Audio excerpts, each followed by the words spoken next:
नमस्कार दोस्तों, आपका स्वागत है हमारी वीडियो में। महाभारत में जितने भी प्रमुख पात्र थे वो सभी देवता, गंधर्व, यक्ष, रुद्र, वसु, अप्सरा, राक्षस तथा ऋषियों के अंश अवतार थे। भगवान नारायण की आज्ञा अनुसार ही इन्होंने धरती पर मनुष्य रूप में अवतार लिया। महाभारत के आदि पर्व में इसका विस्तृत वर्णन किया गया है और आज की इस वीडियो में हम जानेंगे कि कौन सा पात्र किसका अवतार था।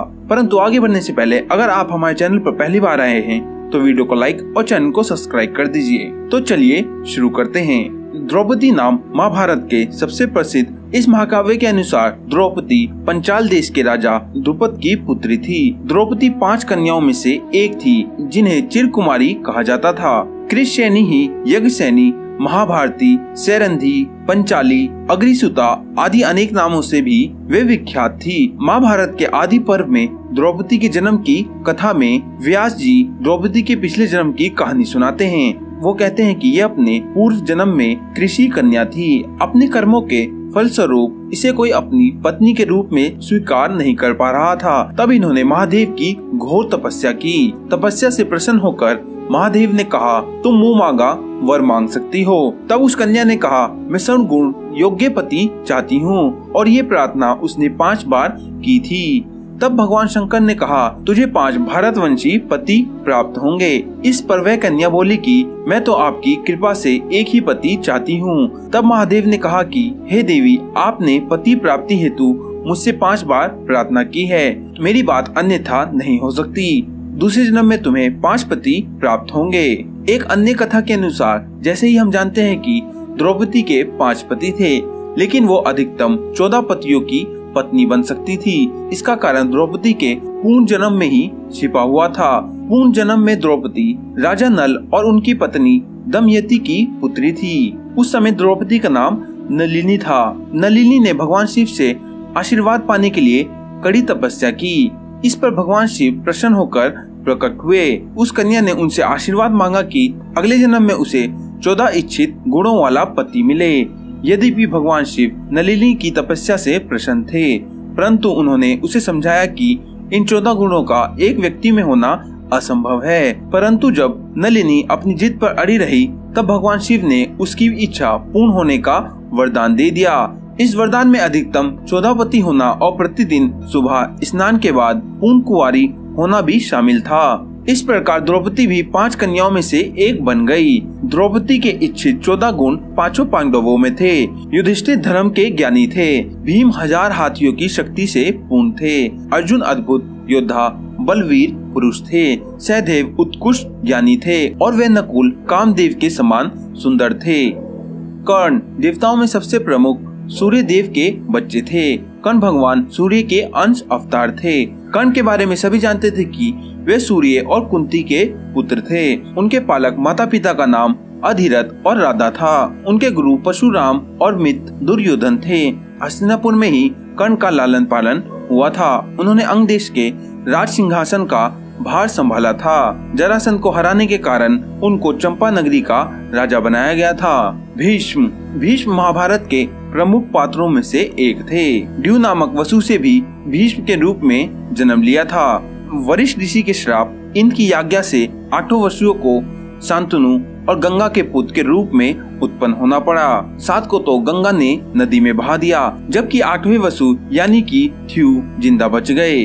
वही भीष्म थे जिनका शुरुआत में नाम देवव्रत पड़ा। श्री कृष्ण 64 कलाओं, 8 सिद्धियों, 9 सिद्धियों से पूर्ण श्री कृष्ण को भगवान विष्णु का अवतार माना जाता है। त्रेता युग में भगवान विष्णु ने श्री राम के रूप में मर्यादा पुरुषोत्तम बनकर तीनों लोगों का कल्याण किया।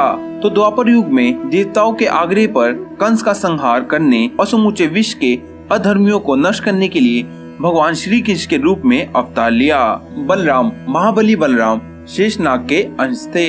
जब कंस ने देवकी वसुदेव के 6 पुत्रों को मार डाला, तब देवकी के गर्भ से भगवान बलराम पधारे। योग्य माया से सभी को आकर्षित करके नंद बाबा के यहाँ निवास कर रही श्री गृहिणी जी के घर में बलराम जी को पहुँचा दिया। इस कारण इनका नाम संकर्षण पड़ गया। बलवानों में श्रेष्ठ होने के कारण इन्हें बल भारत भी कहा जाता है। श्री कृष्ण के बड़े भाई होने के कारण उन्हें दाऊ जी भी कहा जाता है। बलराम का विवाह रेवती से हुआ था।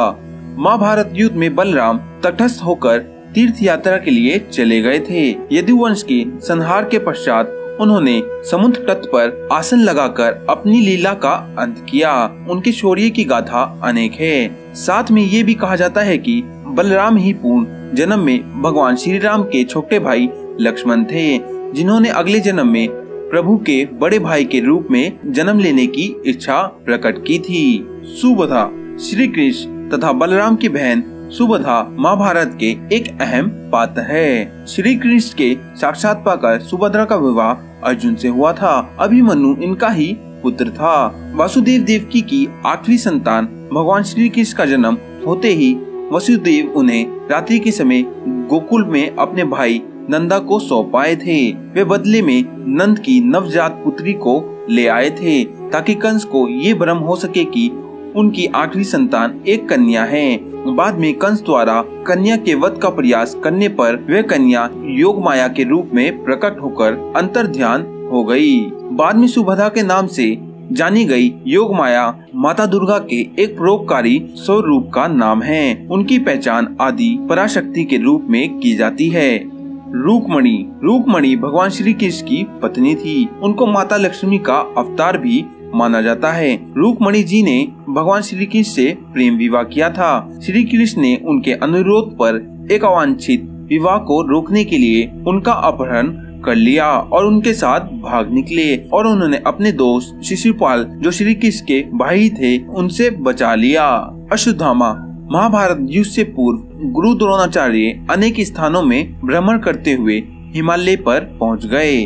वहां तमसा नदी के तट पर एक दिव्य गुफा में तपेश्वर नामक स्वयंभू शिवलिंग है। यहाँ गुरु द्रोण और उनकी पत्नी माता कृपी ने भगवान शिव की तपस्या की।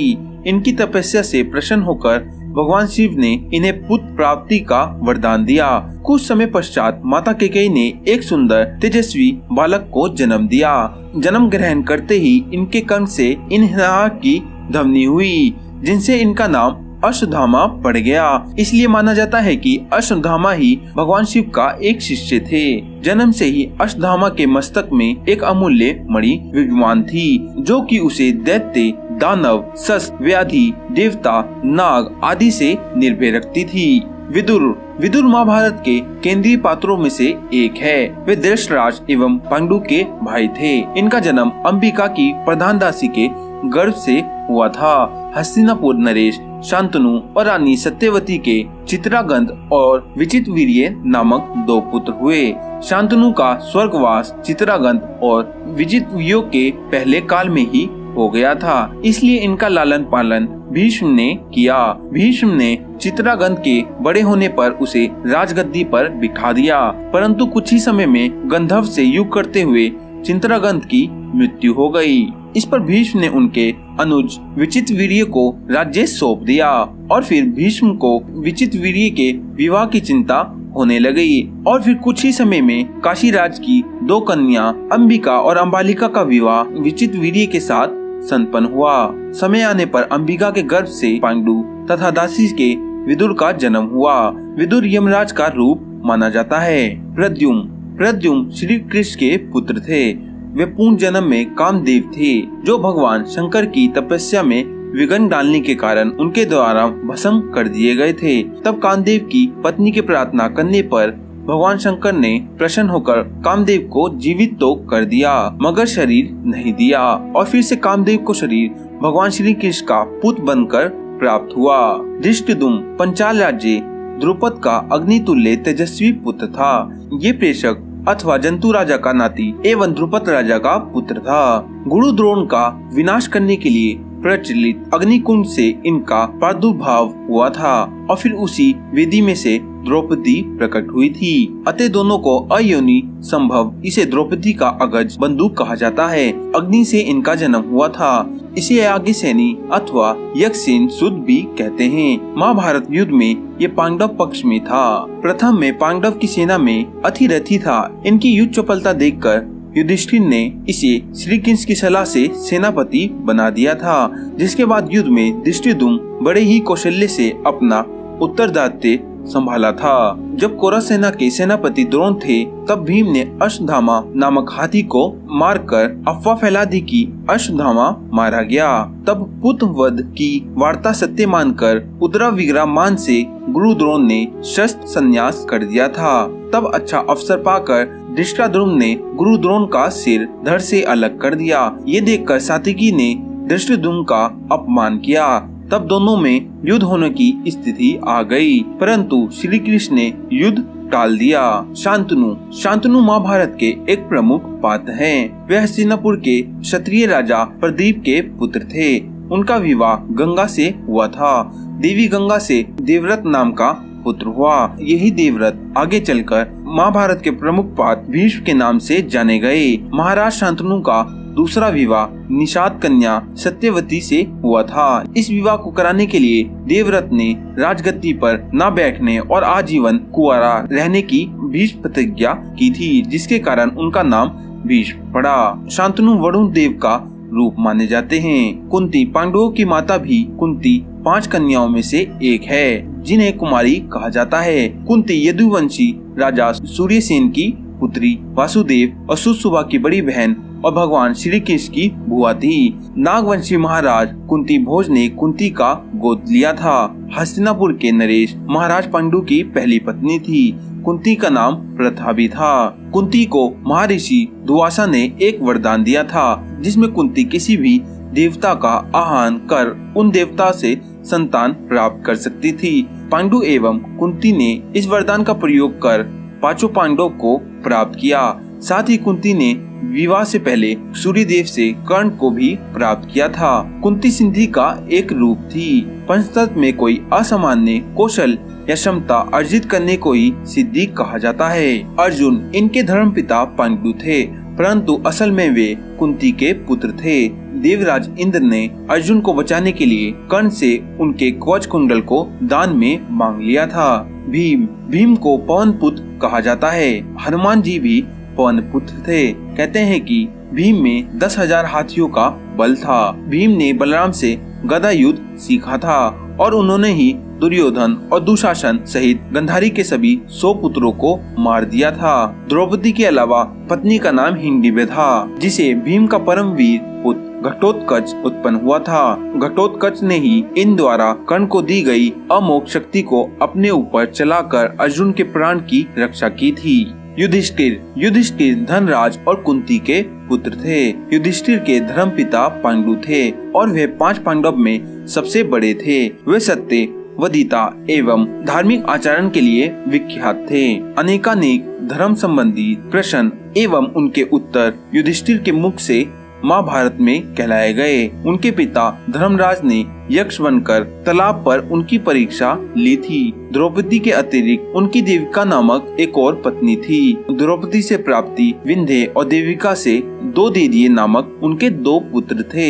ये शरीर स्वर्गरोहण कर पाए थे। नकुल व सहदेव ये 33 कोटि देवताओं में से 2 अश्विनी कुमार के अंश से उत्पन्न हुए थे। ये 2 अश्विनी कुमार थे नासत्य और दशरथ सहदेव त्रिकालदर्शी थे। उन्होंने महाभारत युद्ध के होने और इसके परिणाम की घटनाओं को पहले से ही जान लिया था, परंतु श्री कृष्ण ने उन्हें इसके बारे में किसी को भी बताने से इनकार किया था। दुर्योधन कलयुग तथा उसके साथ ही पूर्ण सत्य वंश के राक्षस के शिष्य थे। परिवर्तन हस्तिनापुर के महाराज दशरथ और गांधारी के 7 पुत्रों में से सबसे बड़े थे। वेद व्यास जी के वरदान से ही गांधारी के 7 पुत्रों का जन्म हुआ था। दुर्योधन के दुराचार के कारण ही कौरव और पांडव में युद्ध आरंभ हुआ। दुर्योधन गदा युद्ध में पारंगत थे और श्री कृष्ण के बड़े भाई और बलराम के शिष्य भी थे। दुर्योधन ने कर्ण को अपना मित्र बनाया था। गांधारी द्वारा देखे जाने से इनका शरीर वज्र के समान हो गया था, परंतु श्री कृष्ण की लीला के कारण उनके गुप्त अंग का स्थान कठोर नहीं हो पाया, जिसके चलते महाभारत युद्ध में भीम ने दुर्योधन को उनके जांघ से पकड़कर उनके 2 टुकड़ों में फाड़ दिया और इस तरह दुर्योधन मारा गया। शिशुपाल महाभारत कालीन चेरी राज्य का स्वामी था। युधिष्ठिर ने जब राजयज्ञ की तैयारी की, तब सभी प्रमुख राजाओं को यज्ञ में आने का निमंत्रण दिया गया। जिसमें चेरी राज्य शिवपाल भी गए थे। वहाँ पर देव पूजा के समय श्री कृष्ण का सम्मान देखकर ये चला गया और उनको गाली देने लगा। उसके इस कटु वचनों की निंदा करते हुए श्री कृष्ण के अनेक भक्त सभा छोड़कर चले गए, क्योंकि वे श्री कृष्ण की निंदा नहीं सुन सकते थे। अर्जुन और भीमसेन अनेक राजाओं के साथ उसे मारने के लिए उतावले हो गए थे, किंतु श्री कृष्ण ने उन सभी को रोक दिया। और जब शिशुपाल श्री कृष्ण को 100 बार गाली दे चुका था, तब श्री कृष्ण ने गरज कर कहा, बस शिशुपाल, अब मेरे विषय में तेरे मुख से एक भी अशब्द निकला तो तेरे प्राण नहीं बचेंगे। मैंने तेरे 100 अशब्द को क्षमा करने की प्रतिज्ञा की थी, इससे अब तक तेरे प्राण बचे रहे। श्री कृष्ण ने इस वचन को सुनकर सभा में उपस्थित शिशुपाल के सारे समर्थक भय से थर्रा गए, किंतु शिशुपाल का विनाश समीप था। अंत उसने काल के वश में होकर अपनी तलवार निकालते हुए श्री कृष्ण को फिर से गाली दी। शिशुपाल के मुख से अशब्द निकलते ही श्री कृष्ण ने अपना सुदर्शन चक्र चला दिया और पलक झपकते ही शिशुपाल का सर कट कर गिर गया। दरअसल शिशुपाल जय और विजय का अवतार थे। कृपाचार्य कौरव और पांडव के गुरु थे। इनको 7 चिरंजीवियों में से एक माना जाता है। कृपाचार्य महर्षि गौतम भरतराज के पुत्र थे और महाभारत के युद्ध में कृपाराज ने कौरवों की ओर से युद्ध किया था। कर्ण जब युद्ध में मारे जाते हैं तो कृपाराज दुर्योधन को बहुत समझाते हैं कि उसे पांडवों से संधि कर लेनी चाहिए, लेकिन दुर्योधन ने अपने अपमान को याद करते हुए कहा कि ना पांडव इस बात को भूल सकते हैं, ना उसे क्षमा कर सकते हैं। वहीं इनके विषय में कहा जाता है कि रूत के कर्ण ने कृपाचार्य के रूप में अवतार लिया था। दुवासा एक महर्षि थे जो अति और अनुसुईया के पुत्र थे तथा ऋषि दत्तात्रेय और चंद्रदेव के भाई थे। दुवासा अपने क्रोध के कारण प्रसिद्ध थे। उन्होंने अपने श्राप से कई लोगों की जिंदगी तबाह कर दी थी, इसलिए वे जहाँ जाते थे लोग देवता की तरह उनका आदर करते थे। दुवासा भगवान शिव के अंश थे। माद्री राजा पांडु की दूसरी रानी थी।